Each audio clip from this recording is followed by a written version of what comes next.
Hey boys girls and kids, India और China दुनिया के सबसे ज़्यादा आबादी वाले दो मुल्क, एशियन जाइंट्स, दो पड़ोसी और ऐसे पड़ोसी जिनको दुनिया की सबसे ऊंची पर्वत चोटियां हिमालयन रेंज एक दूसरे से अलग करती हैं।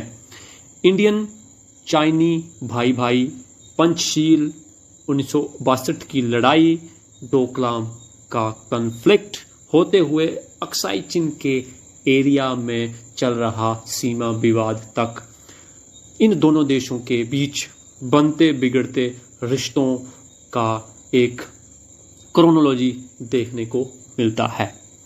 दोनों देशों के बाउंड्री या फिर बॉर्डर डिस्प्यूट को समझने से पहले हमें इन देशों के चरित्र या करैक्टर को समझना बहुत जरूरी है। दोनों ही देश बहुत पुराने देश हैं, बहुत प्राचीन सभ्यताएं हैं, इसलिए इनको गहराई से समझने की ज़रूरत है। ये किसी बात के ऊपर क्यों और कैसे रिएक्ट करते हैं, कैसे उसको टैकल करते हैं, इसको तभी हम अच्छे से समझ सकते हैं।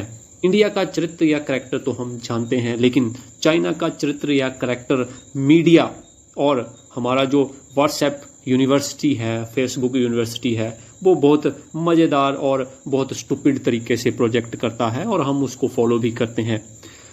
हम जानने की कोशिश करेंगे कुछ वीडियोस में, कुछ लिटरेचर के थ्रू, कि कैसे चाइना का करैक्टर या चरित्र है और ये करैक्टर कैसा है और ये क्यों है। सबसे अच्छा जरिया किसी भी देश के करैक्टर को जानने का एक उसके संविधान में पीप है। मतलब उसके संविधान को अगर अच्छे से हम समझ पाएं, उसमें अंदर एंटर कर पाएं, उसकी जो स्थिति है, मन स्थिति है, उसको समझ पाएं, तो हम कहीं ना कहीं उस देश के करैक्टर को भी समझ सकते हैं। ऐसे ही चाइनीज संविधान को अगर हम समझ पाएं, कैसे वो बना, किन परिस्थितियों में बना और क्या उसका टारगेट है, क्यों वो किसी एक मुद्दे के ऊपर अपनी राय रखता है, ये सारी बातें हम उसके संविधान की जो डेवलपमेंट है उसको समझकर ही फैसला ले सकते हैं। तो हम बात करेंगे चाइनीज कॉन्स्टिट्यूशन की, उसके डेवलपमेंट की। नेपोलियन बोनापार्ट एक बार चीन के विषय में कहते हैं कि यह वह सोया हुआ दानव है और उसे सोने दो, क्योंकि जब वह जागेगा तो संसार को हिला देगा। नेपोलियन की मृत्यु के कुछ सदी के भीतर ही चीन अपनी सुप्त अवस्था से जागने लगा और यह नितांत सत्य है कि उसके जागने से विश्व को एक बार हिलने का मौका जरूर मिला है। चीन पूरी दुनिया का सबसे ज्यादा आबादी वाला, मतलब 130 करोड़ की आबादी वाला देश है और एरिया के हिसाब से भी ये लगभग दुनिया का सबसे बड़ा देश ही है। 1987-1992 में इन्होंने परमाणु परीक्षण किया, उसके बाद इनकी परमाणु जर्नी आगे बढ़ती रही। एशिया का एकमात्र देश जिसके पास यूनाइटेड नेशंस सिक्योरिटी कमीशन की स्थायी सदस्यता है या फिर परमानेंट सीट है। अब इन स्थितियों में इंटरनेशनल पॉलिटिक्स में आप अगर सहमत हो या सहमत ना हो, आप चाहो या ना चाहो, लेकिन आपको चाइना की राजनीतिक व्यवस्था को समझना ही पड़ेगा। चाइना एक कम्युनिस्ट सिस्टम है। 1990 तक सोवियत यूनियन का एक छत्र राज हुआ करता था कम्युनिस्ट सिस्टम पे, कम्युनिज्म के सिस्टम पे। लेकिन 1991 में सोवियत संघ टूट गया और चाइना एकमात्र सिंबल रह गया साम्यवाद का या कम्युनिज्म का या कम्युनिस्ट सिस्टम का। अब 1949 में 1949 में चीन की कम्युनिस्ट रेवोल्यूशन होता है, लेकिन यह रेवोल्यूशन 1917 के सोवियत रूस के रेवोल्यूशन से बिल्कुल अलग होता है। क्यों? क्योंकि जो रूस का रेवोल्यूशन हुआ था 1917 में, वो औद्योगिक क्षेत्रों में एक औद्योगिक रेवोल्यूशन की तरह था, जबकि चाइनीज रेवोल्यूशन एक कृषक क्रांति थी, एक एग्रीकल्चरल रेवोल्यूशन था। चीन की परिस्थितियां भी भिन्न थी। इसकी क्रांति कहीं बाहर से नहीं आयात हुई थी, बल्कि ओरिजिनल थी। इसीलिए मौत से तुंग को वर्तमान में मार्क्सवादी और लेनिनवादी दर्शन का सबसे बड़ा व्याख्याता माना जाता है। ऐसे ही चीन में जो अधिनायकत्व है या डिक्टेटरशिप ऑफ प्रोलिटेरिएट है, उसी को मार्क्सवादी और लेनिनवादी धारणा से थोड़ा सा भिन्न माना जाता है, क्योंकि ये एक कृषक क्रांति थी। कृषक क्रांति और कम्युनिस्ट रेवोल्यूशन जो चाइना में हुआ, उसका असर इसके पड़ोसी मुल्कों जैसे नॉर्थ वियतनाम, नॉर्थ कोरिया, इन पे भी हुआ। अब चाइनीज कम्युनिस्ट जो रेवोल्यूशन है, वो जो इकोनॉमिक रेवोल्यूशन है उस तक का सफर तय करता है, जबकि रूस की क्रांति इससे भिन्न थी। उसमें जो इकोनॉमिक लिबरलिज्म था वो नहीं था। जो चाइनीज सिस्टम है वो एक डायनामिक सिस्टम है, ये गतिशील रहा है और चेंज होता रहा है सरकमस्टांसिस के हिसाब से। यद्यपि आप बोलोगे कि थिनानमन चौक के जो नरसंहार हुआ था 1989 में, और उसके बाद भी जो मानवाधिकारों का हनन चाइना ने किया, उसके ऊपर गंभीर आरोप भी लगे, उनसे लेकर जो बाद में इसके कॉन्स्टिट्यूशन में मानवाधिकारों का एक तरह 2004 में एंट्री हुआ, वहां तक का सफर काफी चेंजेस वाला रहा है। तो चाइना आर्थिक और राजनीतिक क्षेत्र में एक अंतर्द्वंद की स्थिति से गुजरा तथा इसने चाइना के राजनीतिक नेतृत्व में भी शीघ्र ही परिवर्तन किए। जियांग जेमिन और उसके बाद हु जिनताओ और उसके बाद शी जिनपिंग प्रेजेंट प्रेसिडेंट, ये तीनों जो लीडर्स हुए, जो रिसेंट लीडर्स हुए, इन्होंने काफी स्टेबिलिटी प्रदान की चाइनीज गवर्नेंस को, चाइनीज सिस्टम को या कम्युनिस्ट पार्टी ऑफ चाइना को। चाइना एक परफेक्ट एग्जाम्पल है कैसे उसने कम्युनिस्ट जो फ्लो था और जो लिबरलिज्म की धारा थी और जो इकोनॉमिक एक ओपननेस था, उनके बीच में सांस्कृतिक क्षेत्र को मिलाकर एक सामंजस्य पैदा किया। कैसे उसने मार्क्स लेनिन को माओ के साथ सिंक किया, ये सारा एक बहुत मैजिकल रहा। भारत को इसके बारे में जानना बहुत जरूरी है, क्योंकि हम पड़ोसी होने के साथ साथ कभी अच्छे मित्र रहे, कभी अच्छे दुश्मन भी रहे, और ये बनते बिगड़ते आयाम ऊपर नीचे होते रहे। एक प्रतिद्वंदी की तरह भी और एक दोस्त की तरह भी हमें चाइना को जानना बहुत ही और निहायत ही आवश्यक है। चाइना ने न केवल जनसंख्या विस्फोट पर काबू किया, बल्कि 0.5% जनसंख्या ग्रोथ को भी मेंटेन और सस्टेन कर पाया। 10% से भी कम लोग निर्धनता की सीमा रेखा से नीचे हैं, जबकि लगभग डबल फिगर में, डबल डिजिट में इनकी इकोनॉमिक ग्रोथ रहती है। इसलिए भारत की जो राजनीतिक व्यवस्था है उसको कंपेयर किया जा सकता है चाइना से, जो कि काफी फर्क में महसूस होती है। अगर हम चाइना की लैंड और वहां के लोगों की बात करें तो एशिया महाद्वीप के लगभग सेंटर में एग्जिस्ट करता है। कोरिया की जो बाउंड्री है वो यालू नदी के साथ लगती है चाइना की, और दूसरी तरफ वियतनाम में पेलुम रिवर तक इसका विस्तार है। दक्षिण में इसका हिमालयन पर्वत श्रृंखलाएं हैं और उत्तर पूर्व में इसके रशिया है। ऐसे ही जो हिमालयन स्टेट्स हैं जैसे भारत, भूटान और नेपाल, वो हिमालय इसको इनसे अलग करता है। इसकी राजधानी बीजिंग है। इसको अलग अलग स्टेट्स में, इंडिपेंडेंट स्टेट्स में बांटा हुआ है, नगर पालिकाएं और विशेष प्रशासनिक क्षेत्रों में इसको बांटा हुआ है। जो ताइवान है वो इसका 23rd स्टेट माना जाता है। भारत की तरह ही चाइना भी एक बहुजातीय देश है। 92% इसकी पॉपुलेशन हान है, जिसको चीनी भी कहते हैं। बाकी के जो मुख्य जातियां 8% बची हैं, उसमें मंगोल, हुई, तिब्बत, कोरियन और मंचू आदि हैं। क्योंकि चाइना की मुख्य भाषा चीनी है, लेकिन इसमें 150 के आसपास और अन्य भाषाएं भी बोली जाती हैं। इसी के साथ चीन की जो 75% जनसंख्या है वो साक्षर है। काफी अच्छा लिटरेसी रेट यहाँ का है। एक तरफ इसका मुख्य लोगों का जो व्यवसाय है वो कृषि है, दूसरी तरफ इसमें जो खनिज पदार्थ हैं, जो अर्थ मेटल्स हैं, वो भी काफी ज्यादा संख्या में मिलते हैं, जैसे लोहा, इस्पात और इससे बनी हुई मशीनें, मोटर, जलयान, सीमेंट, कपड़ा, कागज। ओवरऑल कम्युनिस्ट गवर्नेंस को अपनाए हुए चाइनीज पॉलिटिकल स्फीयर प्रथम श्रेणी का औद्योगिक राष्ट्र बनने की दिशा में अग्रसर है, और ये बन भी गया है। दुनिया का फैक्ट्री इसको कहा जाता है, और ये सर्वांगीण विकास की ओर अग्रसर है। अब हम बात करेंगे संवैधानिक विकास की। चीन एक अत्यंत प्राचीन देश है। बहुत ज्यादा पीछे हिस्ट्री में जाने से हमारा पर्पस सॉल्व नहीं होगा, हम 19वीं सदी से प्रारंभ करेंगे। चीन यूरोप के देशों की तुलना में अधिक उन्नत था। यहाँ की चाय, रेशमी कपड़े, चीनी मिट्टी के बर्तन यूरोप में काफ़ी डिमांड थी, लेकिन यूरोपियंस को इस माल को खरीदने के लिए कुछ बदले में देने के लिए नहीं था। शुरू शुरू में उन्होंने चांदी और सोने के सिक्कों से भुगतान किया, लेकिन वो सस्टेन नहीं कर पाए। 18वीं सदी में ब्रिटेन ने इस भुगतान की समस्या का एक हल निकाला। उन्होंने क्या किया कि हिंदुस्तान मतलब इंडिया में अधिक से अधिक अफीम का उत्पादन शुरू किया। अब इस अफीम को ये जो ब्रिटिश पूंजीपति थे वो चाइना ले जाते, चाइनीज को बेचते और चाइनीज से बदले में ये सामान खरीद लेते। पहले पहल तो चाइनीज जो गवर्नमेंट थी उसने इसका विरोध नहीं किया, लेकिन 1838-39 आते आते चाइनीज सरकार ने अफीम लाने वाले ब्रिटिश जहाज़ों की तलाशी लेना शुरू कर दिया। अब जाहिर सी बात है ब्रिटिश जो सरकार थी वो इससे खफा हो गई। 1839 से 42 में चीन और ब्रिटेन के मध्य फर्स्ट अफीम वॉर हुआ। इस युद्ध में चाइना जाहिर सी बात है हार गया और एक अनइक्वल ट्रीटी उसके ऊपर ला दी गई।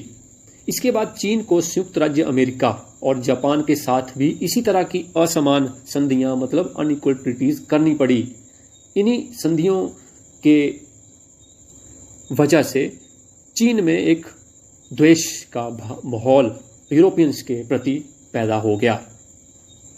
अब क्या होता है कि टाइम टू टाइम 3 विद्रोह होते हैं चाइनीज के यूरोपियंस के खिलाफ। सबसे पहले 1850 से 64 के बीच में ताइपिंग विद्रोह जो कि काफी फेमस है, ये असफल हुआ। 1892 में जो कैपिटलिस्ट पावर्स थी दुनिया की, उन्होंने चीन को अपने अपने अधिकार क्षेत्रों में, औपनिवेशिक प्रभाव क्षेत्रों में बांट लिया। जैसे मंचूरिया रूस के पास चला गया, शांतुंग जर्मनी के पास चला गया, जापान ने फुकियन को कब्जा कर लिया, दक्षिण पूर्व चीन जो था वो फ्रांस के हिस्से में आ गया और मुख्य जो चीन था उसका लगभग आधी जमीन ब्रिटेन के हिस्से में आ गई। इन्होंने काफी शोषण किया, काफी लूटपाट की चाइना में, जैसे इंडिया में भी ये लोग करते थे। अमेरिका भी इसी आर्थिक शोषण का हिस्सा था। अब 1900 आते आते एक दूसरा विद्रोह होता है जिसको बॉक्सर विद्रोह कहते हैं। इस विद्रोह का जो मेन उद्देश्य वो चीन में जो विदेशी प्रभाव था यूरोपियंस का उसको दूर करना और जो मांचू वंश था चाइना में उसको हटाना था, क्योंकि अभी एक्सप्लॉइटेटिव हो गया था यूरोपियंस के साथ मिलकर। तो ओवरऑल एक गणराज्य, एक रिपब्लिक की स्थापना करना था। इसमें जो मेन जो इनके लीडर थे, जिनके पीछे या फिर विचारधारा थी जिन लीडर की, वो थे सन्यात सेन। सन्यात सेन आप याद रखें, आगे भी आएंगे। इस युद्ध में भी, इस विद्रोह में भी काफी विदेशी और ईसाई मारे गए। 1885 में चीन छोड़कर ये जो नेता थे सन्यात सेन, ये अमेरिका चले गए थे और वहीं से अपनी जो ये विद्रोह था उसको मॉनिटर कर रहे थे, उसको ऑर्गेनाइज कर रहे थे। विदेशी शक्तियों ने विद्रोह का संगठित होकर सामना किया और चाइना को हरा दिया, जैसे पहले से एक्सपेक्टेड था। 1911 में एक तीसरा युद्ध होता है, तीसरा क्रांति होती है, जिसमें माचू वंश का शासन का अंत हो जाता है।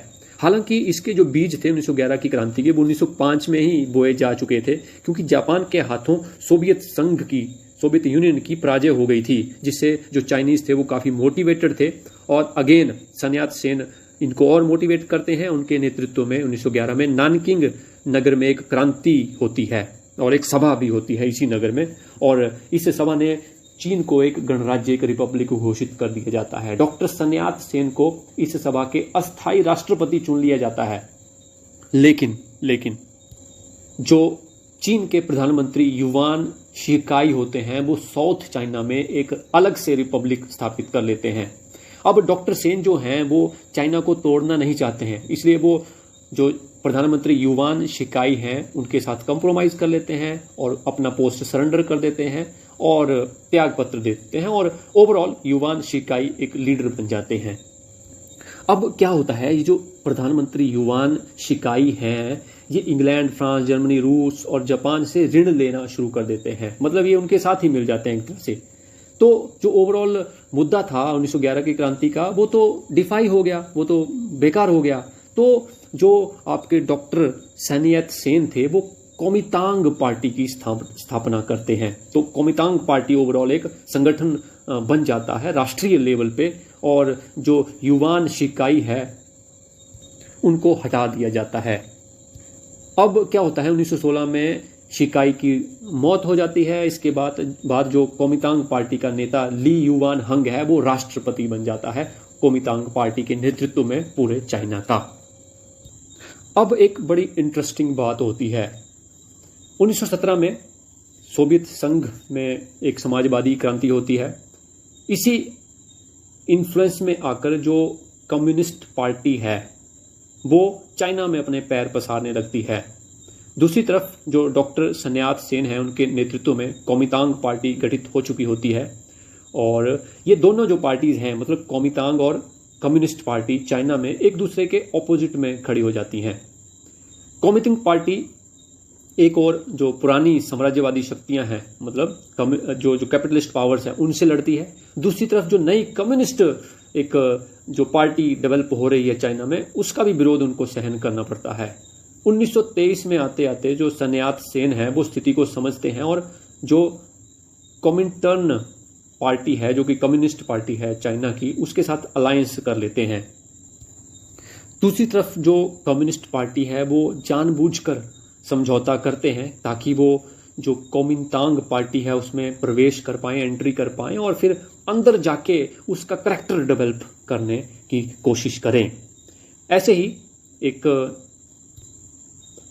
चियांग काई शेक, जो कि विश्वास पात्र होते हैं डॉक्टर सेन के, वो एंट्री कर लेते हैं कोमितांग पार्टी में। तो इन्हें, मतलब चियांग काई शेक को सोवियत संघ भेजा जाता है प्रशिक्षण के लिए।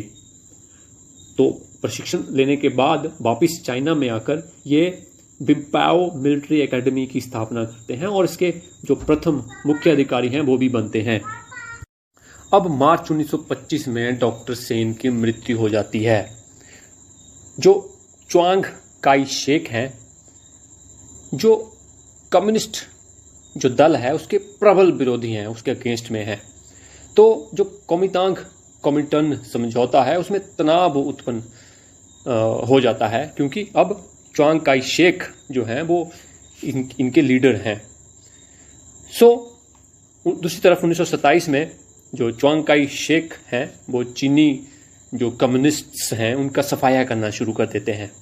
दूसरी तरफ जो कम्युनिस्ट दल है उसके प्रधान टाइम टू टाइम चेंज होते रहते हैं, लेकिन कोई भी सफलता के साथ विरोध नहीं कर पाता है चियांग काई शेक का। समय समय से चेन तू-शे प्रधानमंत्री बनते हैं साम्यवादी दल के या कम्युनिस्ट पार्टी के। उसके बाद ली सान बनते हैं, और उसके बाद विद्यार्थी दल, जिसको रिटर्न्ड स्टूडेंट्स कहा जाता था, वो इसके कम्युनिस्ट पार्टी के लीडर्स बनते हैं, प्रधान बनते हैं। लेकिन चियांग काई शेक का ये सामना नहीं कर पाते हैं। मेन जो बात थी वो यह थी कि जो कम्युनिस्ट पार्टी है इसके नेता जो थे वो कोरे सिद्धांतवादी थे, वो प्रैक्टिकल नहीं थे।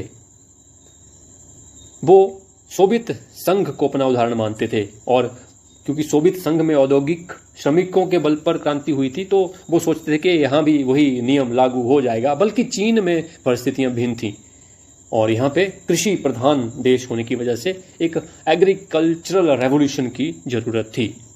अब एक महान नेता चाइना के सामने आते हैं। 1935 में माओ से तुंग चीनी साम्यवादी दल जो है कम्युनिस्ट पार्टी है उसका नेतृत्व प्राप्त कर लेते हैं। कोमितांग की शक्ति का मुकाबला करने के लिए वो खुले युद्ध की बजाय गुरिल्ला युद्ध का पद्धति अपनाते हैं। कृषकों को चीन की मुख्य क्रांतिकारी शक्ति बनाते हैं और बताते हैं। इस तरह माओ शुरू से ही एक प्रैक्टिकल और रियलिस्टिक लीडर की तरह सोचते हैं और काम करते हैं। उनका विचार था कि चीन में क्रांति की सफलता के लिए चीन के सभी वर्गों का समर्थन, चाहे वो किसान हो या जमींदार हो, जरूरी है। इसी तरह जापान के विरुद्ध जो कोमितांग और कम्युनिस्ट्स का जो समझौता था उसमें जो माओ से तुंग हैं वो फायदा उठा लेते हैं। एक तरफ 1927 में चियांग काई शेक अपने ही कम्युनिस्ट पार्टी का सफाया करने में लगे हुए थे, दूसरी तरफ 1931 में जापान मंचूरिया पर कब्जा कर लेता है। इस विषय में ब्रिटेन, फ्रांस कोई भी चाइना की मदद नहीं करता है। इस बात का फायदा माओ से तुंग, चौ एन लाई और ल्यू शाओ उठा लेते हैं। इधर तो साम्यवादी अपनी को शक्तिशाली बनाने में लगे थे, उधर यूरोप में फासीवाद जो था, फासिस्ट जो एक पावर थी, वो शक्तिशाली हो रही थी। तो चीन पर जापान के पुनः आक्रमण का खतरा बढ़ रहा था। ऐसी स्थिति में मॉस्को से प्रेरणा लेकर कोमितोंग सरकार और कम्युनिस्ट्स के बीच में एक समझौता होता है। कोमितोंग के साथ मिलकर कम्युनिस्ट जापान के खिलाफ लड़ाई लड़ते हैं। गुरिल्ला पद्धति का इस्तेमाल किया जाता है। ग्रामीण क्षेत्रों में जो जन समर्थन था वो मौत से तुंग के पक्ष में चला जाता है। सशस्त्र संघर्ष किया जाता है, संयुक्त मोर्चे और दुतरफा नीति को अपनाया जाता है। 1937 से 1945 के बीच में कम्युनिस्ट पार्टी अपनी एक सॉलिड बैकग्राउंड तैयार कर लेती है। अब 1945 में सेकेंड वर्ल्ड वॉर खत्म हो जाता है। चीन औपचारिक रूप से ही च्वेंग काई शेक और उनके कोमितांग पार्टी के नियंत्रण में रहता है, जबकि प्रैक्टिकली जो पावर थी वो कम्युनिस्ट्स के हाथ में जा चुकी होती है, क्योंकि वो 10 लाख की लाल सेना, मतलब 10 लाख व्यक्तियों की लाल सेना का एक गठन कर चुका होता है। 27 लिबरेटेड एरियाज उनके पास होते हैं। और इसी तरह जो कोमितांग और कम्युनिस्ट दल के बीच में जो समझौता था एक मिलीजुली सरकार का, वो कोशिश किया जाता है। 1946 में दोनों पक्षों के बीच में संघर्ष होता है। कोमितांग शासन में क्योंकि एकता का अभाव था, भ्रष्टाचार के उनके ऊपर आरोप थे और जन समर्थन भी खोता जा रहा था। दूसरी तरफ जो कम्युनिस्ट पार्टी थी वो न केवल ग्रामीण जनता बल्कि शहरों में भी और बुद्धिजीवी लोगों में भी, विद्यार्थियों में भी इनके पक्ष में काफी एक राय बन गई थी। संयुक्त राज्य अमेरिका से एक भारी जो वित्तीय मदद थी वो कोमितांग पार्टी को मिली, लेकिन उसके बावजूद भी ये जो कम्युनिस्ट पार्टी थी उसके ग्रोथ को नहीं रोक सके। 1949 में कोमितांग शासन का पतन हो जाता है, जबकि च्वेंग काई शेक अपनी सेना के प्रमुख अंगों के साथ चीन की मुख्य भूमि को छोड़कर फार्मोसा टापू में शरण ले लेते हैं। दूसरी तरफ जो कम्युनिस्ट पार्टी है वो अपना शासन पर अधिकार कर लेती है और 1 अक्टूबर 1949 को मौत से तुंग के नेतृत्व में चीन के जनवादी गणराज्य की स्थापना की घोषणा कर दी जाती है। चाइनीज पीपल्स रिपब्लिक 1 अक्टूबर 1949 को बन जाता है। 1949 से 1954 तक, मतलब 5 सालों तक चीन में कोई किसी तरह का संविधान नहीं बना था। सबसे मूल जो बात थी वो मूल विधि के आधार पर और सामान्य जो कार्यक्रम हुआ करते थे उन्हीं के आधार पर शासन चलाया जाता था। जो विशेष बात यह थी कि राजनीतिक परामर्शदाता सम्मेलन में जो कम्युनिस्ट पार्टी थी उसके अतिरिक्त 7 और दल थे, अन्य दल थे, और वो अल्पसंख्यक जातियों को ही प्रतिनिधित्व दिया करते थे। लेकिन वास्तविक जो शक्ति है वो कम्युनिस्ट पार्टी के हाथ में और मौत से तुंग के हाथ में ही निहित थी। परामर्शदाता सम्मेलन के द्वारा चीन में पहली जनगणना कराई गई, जिसके आधार पर राष्ट्रीय जो जन कांग्रेस थी उसके साथ साथ जो स्थानीय जन कांग्रेस थी उसका निर्वाचन किया गया। 1954 का संविधान, 1975 का संविधान और 1978 का संविधान, तीनों संविधान इंपॉर्टेंट है। 1954 में क्योंकि वो 4 संविधानों को अपनाया गया था 1949 की कम्युनिस्ट क्रांति के बाद, तो 1954 का जो संविधान है वो 4 नवंबर 1954 से 16 जनवरी 1975 तक लागू रहा। इसमें जो जनवादी जनतांत्रिक अधिनायकवाद था उसको ही फॉलो किया गया। एक तरह से डिसेंट्रलाइज्ड डेमोक्रेसी और डेमोक्रेटिकली डिसेंट्रलाइज्ड सिस्टम को फॉलो किया गया। दूसरी तरफ जो 1975 का संविधान था उसमें चीन की चौथी जन कांग्रेस का वो दौर हुआ करता था और उसमें मार्क्सवाद, लेनिनवाद और माओवाद का बेस वो अपनाया गया। इसमें 4 अध्याय थे और उसमें 3 अनुच्छेद हुआ करते थे। चीन का जो जनवादी गणराज्य था उसको सर्वहारा वर्ग के का जो डिक्टेटरशिप था उसकी बात इसमें कही गई। अगर 1978 के संविधान की बात करें तो ये थोड़ा सा विस्तृत था 1975 के संविधान से, क्योंकि इसमें 60 अनुच्छेद डाले गए थे।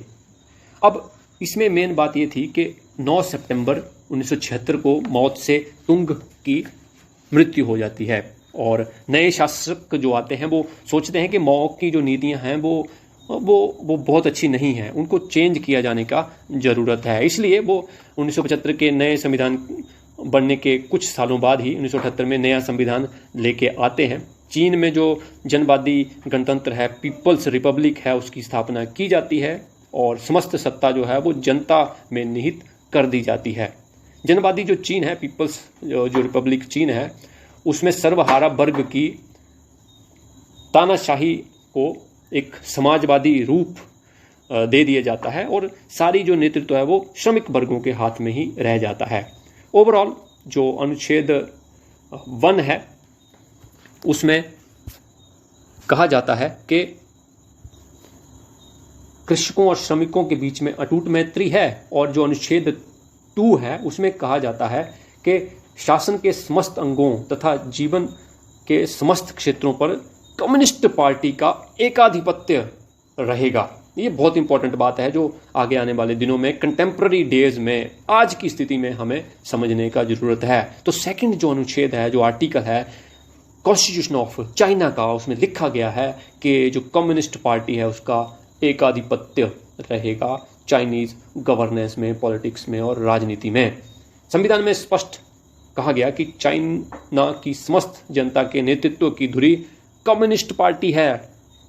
कामगार वर्ग राज्य सत्ता पर अपने नेतृत्व, अपने अगुआ और प्रहरी चीन की कम्युनिस्ट पार्टी के थ्रू ही भेज सकते हैं। अब हम बात करेंगे 1982 के संविधान की। इसके लिए हम नेक्स्ट वीडियो में मिलेंगे।